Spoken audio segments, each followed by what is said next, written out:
The condemned man didn't flinch as the steel door clanged open. He sat on the edge of his bunk, palms flat, eyes hollow. No cuffs, no shackles. Just time, what little he had left, and the slow, padded footsteps of the K-9 trotting in beside the warden. No one spoke. Not the guards lining the hall. Not the witnesses behind the glass. The dog stopped just short of the inmate's boots, tilted its head. Then, slowly it sat, refused to move. Minutes passed, then an hour. The warden shifted. The chaplain whispered.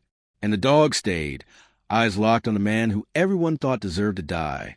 There's a silence that comes with death row. It's not peaceful, not solemn. It's the kind that creeps under your skin and lives in your throat. The kind that settles in the corners of your mind and scratches. At Brookridge Correctional, it lived in cell A13, the last one before the green-lit hallway, and in that cell sat Eli Vance, 39 years old, former Army sergeant, convicted murderer. Warden Merrill Griggs stood outside the glass partition, thumb hooked into her belt, watching him to the reinforced pane. He hadn't moved in hours, just sat on the edge of his bunk with his elbows on his knees, staring at the floor. His last meal, 2 boiled eggs and a slice of rye, remained untouched. "Still hasn't said a word?" asked Deputy Warden Carlin, stepping up beside her. Griggs shook her head slowly.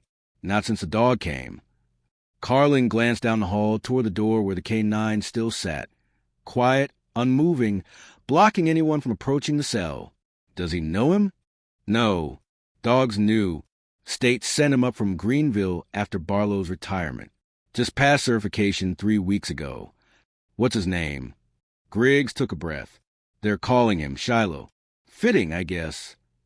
Carlin exhaled and scratched at his temple.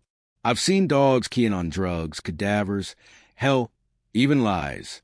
But grief. Griggs didn't answer. She was still watching Eli. Watching the man watching the floor, the man whose presence had somehow turned a highly trained K-9 into a statue. The chapel had turned cold. Fluorescents buzzed in the ceiling, fighting to stay lit against the August humidity. Chaplain Turner's breath fogged slightly as he folded his prayer book closed and leaned toward Eli. "You can still write a letter," he said gently. "We'll deliver it. Doesn't have to be much." Eli looked at the chaplain for the first time in days. "I wrote her," he said, voice hoarse. 3 years ago." Chaplain Turner hesitated. "You mean the victim's mother?" Eli's jaw tightened. "My sister." The chaplain stilled, unsure how to process that. "I never mailed it," Eli added. "What would I say? That I didn't mean to kill her? That I regret surviving the war more than I regret pulling the trigger?" Shiloh lay beside the bench, paws crossed, golden eyes flicking between the 2 men. His breathing was shallow, deliberate, watchful. "She was your family," Turner said gently. "So was the girl I killed," Eli replied. The chaplain's lips parted slightly, a breath catching. "I can't tell the difference anymore," Eli added, looking down. The storm rolled in just after dusk, smothering the small town skyline in bruised purples and electric reds. Thunder cracked in long, dry bursts. Outside Brookridge, the wind scattered dead leaves across the chain-link fences. Inside, the lights dimmed twice. Backup generators hiccuped to life. In the break room, Officer Lydia Ream stood over a tin of stale coffee, watching the storm twitch across the TV screen. She wasn't supposed to be here, not on this shift, but when word got out about the dog, she requested the overnight. She had history with Eli, more than most knew, back when he'd come home from Kandahar, before the drinking started, before the guns. He'd been her neighbor, the kind that shoveled your walk before you even realized it had snowed, the kind that fixed your boy's bike and gave him leftover MREs for fun, the kind who didn't talk about what he'd seen, until he did, and it broke everything.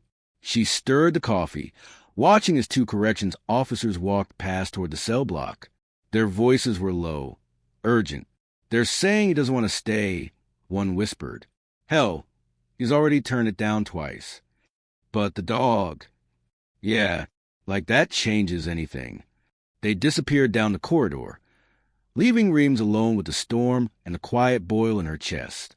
When Lydia stepped into the block, Shiloh looked up immediately, not at her, past her, towards something that hadn't arrived yet.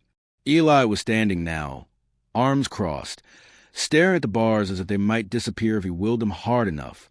The warden was there too, speaking low to the guards while the state-appointed witness team reviewed protocols one last time. "Eli," Lydia said softly. He looked over. His eyes didn't widen, didn't narrow, just settled, as if her presence had been expected. "I heard," she said. "I didn't ask for company. I didn't offer any." A beat passed. "You remember my boy, Denny?" she asked. "Course I do. He cried when he found out," Lydia said. "Said the army doesn't kill heroes. Only bad guys. I'm not a hero." "I know." Silence. Just a low hum of fluorescent buzz and Shiloh's shallow breaths. "Why the dog?" she asked. "Why won't he leave?" Eli's throat worked. He glanced down at the animal again. "Because I lied to everyone," he whispered. "But not to him." Flashback. 5 years earlier. Kandahar province, Afghanistan. Dust storms had turned the outpost into a sepia nightmare. Inside a makeshift tent, Sergeant Eli Vance crouched over the bloody remains of a local boy, maybe 10, 11, body riddled with shrapnel. His hand still clutched a scrap of stuffed cloth that had once been a toy goat. Vance's squad was tense. Behind him, Private Langley was shaking. "Jesus, Sarge. That wasn't. He didn't have a weapon." "We were told insurgents use kids as runners," another voice said. "Could have been wired." Vance turned slowly. He wasn't. Langley dropped his rifle and backed away. "You ordered the shot." "No one ordered it," Vance said. "Too quiet." There was a pause. Then Langley, pale, said, "I'm writing this in a log." And Vance didn't stop him. Present execution room. The witness curtain hadn't been drawn yet, but Eli could hear them shuffling behind the glass. He knew who was there. A judge. A mother. A stranger who thought pain could be measured in legal closure. Chaplain Turner stood off to the side, clutching his prayer book like it was a life vest. Warden Griggs checked her watch and gave a nod to the attending officers. And still, Shiloh sat at the prisoner's feet, refused to move, refused to obey. "Something's wrong," said Griggs. The vet tech had arrived earlier, confirming there were no medical issues. The dog wasn't injured, wasn't ill. He just wouldn't leave Eli. "I want to try something," Reem said, stepping forward. She knelt beside the K9 and held her palm flat. "Shiloh," she whispered, "you don't need to protect him anymore." The dog tilted his head. For a moment, it looked like he might rise. But then he did something no one expected. He placed his paw gently on Eli's boot, just once. A gesture, a mark. Then he rose and padded out of the room, silent as smoke. Later that night, after the room had cleared, after Eli had been taken back to A13 for one final appeal decision, Reem stayed behind in the execution chamber, staring at the chair. Griggs walked in beside her, holding a folder. "Langley," she said. Reems turned. "What?" "Private Langley, the soldier Eli served with, died 2 years ago. Suicide. Left a letter that finally made it to the Inspector General's desk." She handed the folder over. Inside were 2 pages. Handwritten. He tried to stop it. He did everything he could to make it right. But the system needed someone to blame. He let them blame him. Reems looked up, blinking hard. "Why are you showing me this now?" Griggs exhaled. "Because someone needs to understand why the dog stayed. Animals sense guilt," Reems whispered. "No," Griggs said. "They sense truth." A low fog clung to the edge of Brookridge as dawn broke. Thick, wet, and yellow by the flicker of dying street lamps. The hills around the prison bled slowly into a heavy gray sky, like the world itself couldn't bring itself to look directly at what was coming. Eli Vance stood at the narrow window of cell 13, hands behind his back, lips pressed into a line. Below the glass, his untouched final meal had been replaced. French toast. He didn't ask for it. No one knew who sent it. Maybe it was a joke. Maybe it was kindness. He didn't touch it either. In the hallway, Shiloh lay curled outside the door, tail across his nose, unmoving. Again. "Dog won't eat either," said Officer Grady. He stood beside Lydia Reams, who'd returned after only 3 hours of sleep and a shower that still hadn't washed the ache from her joints. "Did anyone ask for him to be posted here?" she asked. Grady shook his head. "Came on his own. Found the cell. Sat down. Again. Down in records, Warden Griggs leaned over a narrow metal desk with a file in her lap. She had read Eli's military reports before. Standard boilerplate evaluations, glowing recommendations, a Purple Heart, a reprimand buried deep in a footnote about unauthorized engagement resulting in civilian casualty. But now she read them differently. Next to her sat the letter, Langley's suicide note, the one no one had bothered to look at until the dog made them look again.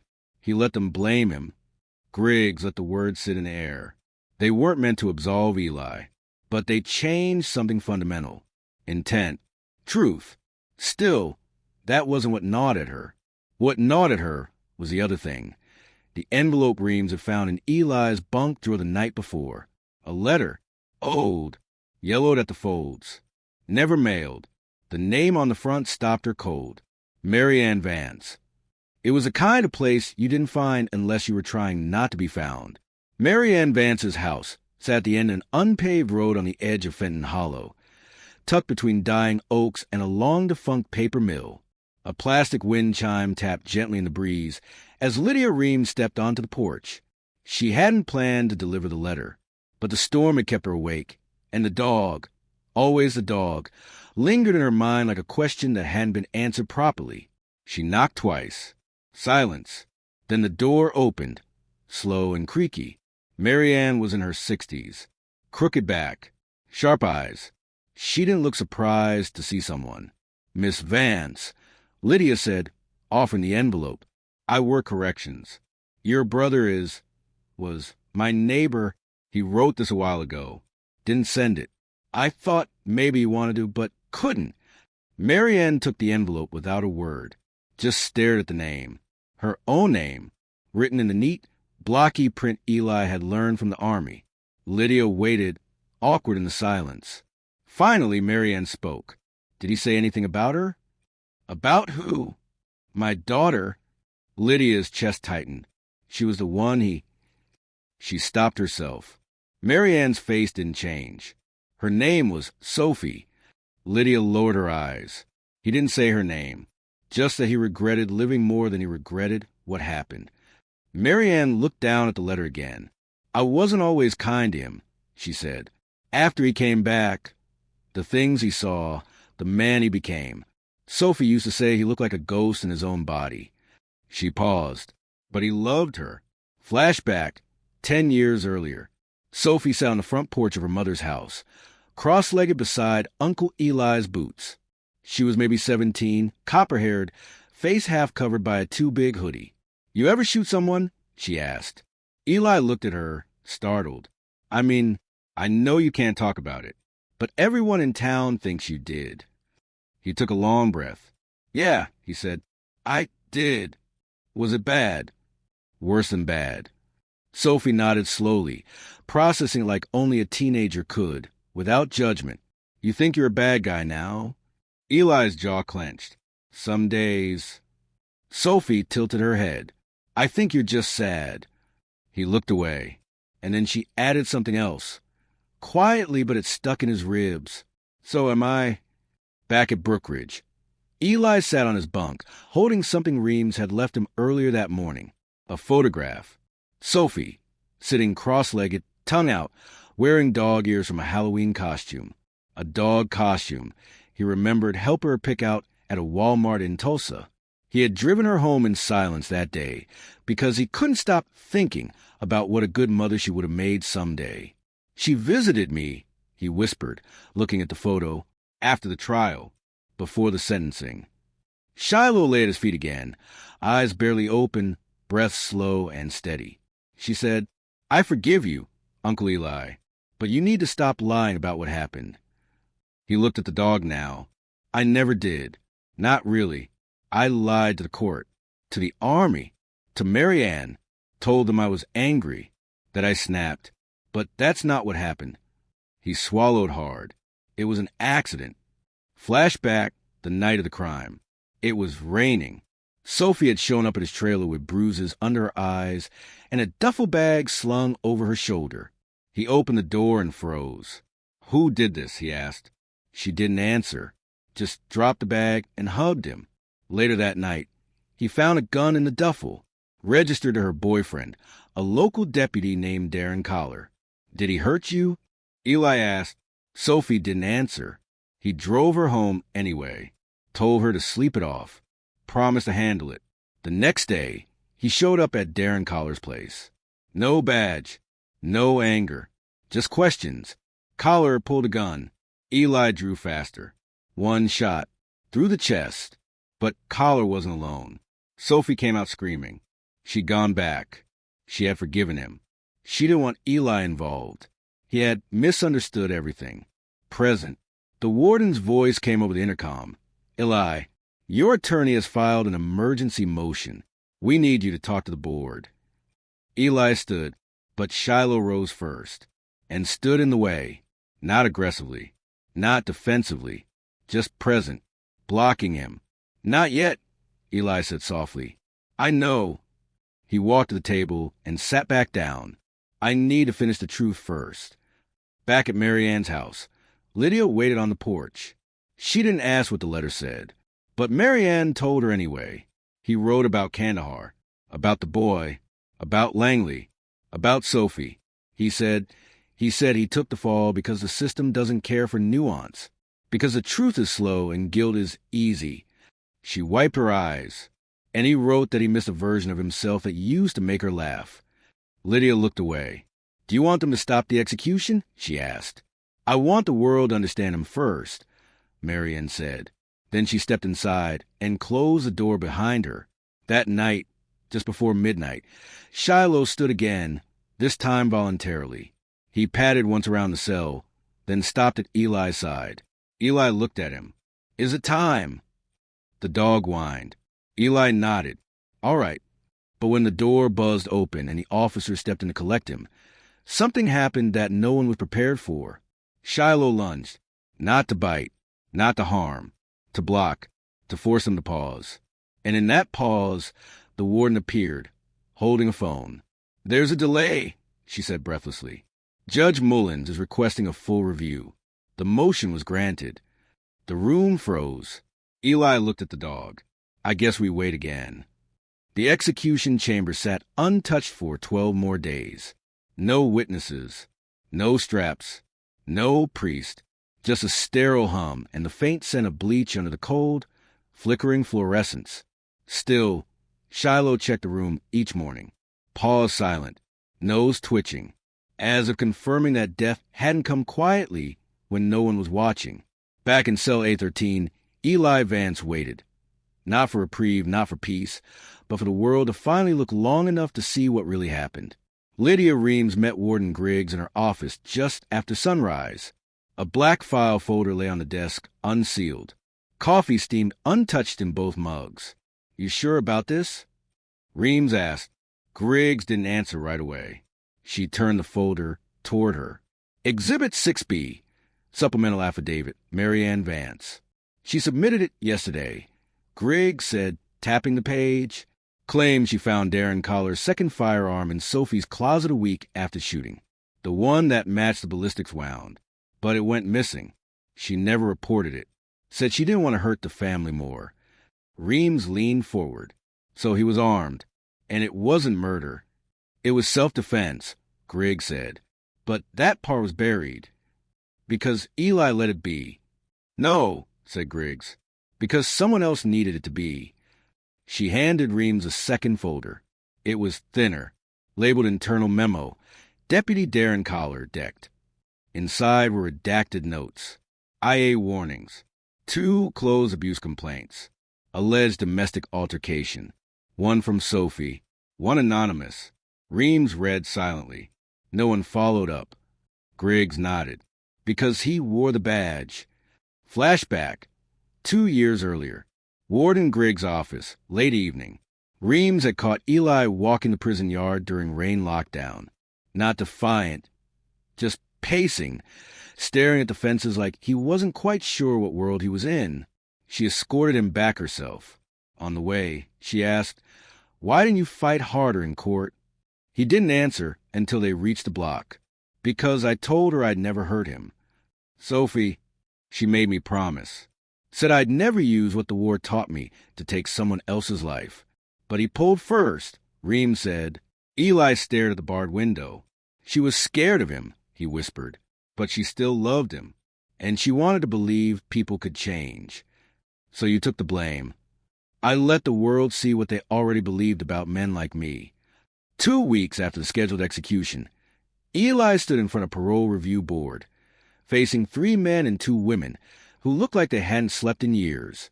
Shiloh lay behind him, not leashed, just present. Griggs and Ream sat in the back. Chaplain Turner held the same prayer book in his lap, thumb pressed between worn pages. The board chair cleared his throat. "Mr. Vance, do you have anything to add to your statement?" Eli stood still for a moment. "I killed a man," he said. "That's the truth. But I didn't murder him. That's another truth." He let the silence stretch. "The part one regret most, more than the trial, more than the time, is what Sophie had to carry. She forgave me, and I never let the rest of you do the same." He glanced down at Shiloh. "I never said this to anyone, but the night before they brought me here, I thought about taking my own life." Gasps flickered. A pen dropped. "But I didn't," he said, "because she asked me not to, and later, a dog I never met sat down at my feet, like he already knew all of it." He looked back at the board. "You asked what changed. I guess that's it." 5 days later, the ruling came quiet. No fanfare. No press. A 2-sentence update posted to the state judicial website. "In light of new evidence, the court hereby stays the execution of Eli Vance indefinitely pending further proceedings. The inmate is transferred to state psychiatric care for evaluation and rehabilitation review." Brookridge shut down the execution wing within the week. The chair was dismantled, the curtains taken down, the rubber straps boxed away. No one talked about it in the halls, but everyone remembered the dog. 6 months later, Fenton Hollow, backwoods of Boone County. Mary Ann stood in her garden pulling weeds when the truck rolled up. Dust curled behind the tires like smoke. Eli stepped out slowly, clothes looser, hair shorter, beard gone. He held no bag, no papers, just a leash in his hand, trailing to a familiar golden blur with bright, watchful eyes. Shiloh ran to the porch and sat. Marian looked at Eli. "You were supposed to be in evaluation another month," she said. They cut it short. "Why?" He shrugged. Said I wasn't crazy enough to keep, but not innocent enough to forget. Marian raised her eyes just slightly. "I wrote you again," he said. "This time I mailed it." She nodded but didn't speak. Finally, she said, "You want coffee?" Eli blinked, then nodded. Inside, the house hadn't changed much. The wind chime still tapped. The couch was still covered in the same blanket. Sophie used a nap under. A small urn sat on the mantel. No label, no need. They sat in silence for a while, until Marianne asked, "Why the dog?" Eli looked at Shiloh, who lay at his feet. "I don't know," he said honestly, but he stayed when no one else did. 1 year later, Brookridge Correctional, now decommissioned. A storm swept the night before, taking down power lines and snapping an old elm beside the yard. Rain soaked the stone walls and wind rattled the high fences, long since stripped of power. But inside what used to be the execution chamber, where silence once reigned, there were new sounds. Soft panting, claws on tile. Warden Griggs had returned, retired now, just visiting. She stood at the edge of the room, hands in her pockets. Shiloh padded to the center of the room and sat down, not in defiance, not in grief, but in memory. A mark had been etched into the far wall now. Simple, clean, where truth sat and waited. Griggs looked at the dog. He looked back, and then he turned, trotted out into the fading afternoon light, and disappeared into the open field beyond. Final scene. Somewhere in northern Boone County, one autumn later. Eli stood at the edge of a field, wind pulling at the cuffs of his sleeves. In one hand, he held Sophie's photo.